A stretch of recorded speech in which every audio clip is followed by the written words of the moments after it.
मित्रांनो, आजच्या व्हिडिओमध्ये आपण वृद्ध या शब्दावरती विचार करणार आहोत। वृद्ध शब्दाचा अर्थ होतो मोठा। मग वयाने मोठा असणाऱ्या व्यक्तीला वयोवृद्ध म्हणतात, ज्ञानाने मोठ्या असणाऱ्या व्यक्तीला ज्ञानवृद्ध म्हणतात, तपाने वृद्ध असणाऱ्या व्यक्तीला तपोवृद्ध म्हणतात व धनाने वृद्ध असणाऱ्या व्यक्तीला धनवृद्ध म्हणतात।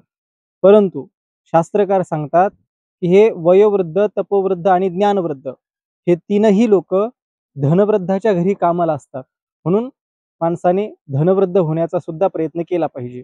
शास्त्र सांगते वयोवृद्धास्तपोवृद्धा ज्ञानवृद्धाश्च ये परे ते सर्वे धनवृद्धस्य द्वारे तिष्ठति किंकराः।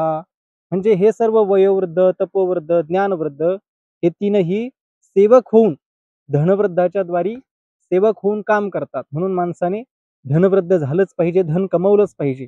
परंतु ते धन कसं कमवायचं ते जर तुकोबारांना विचारलं तर तुकोबारा सांगतात जोडोनिया धन उत्तम व्यवहारे। रामकृष्ण।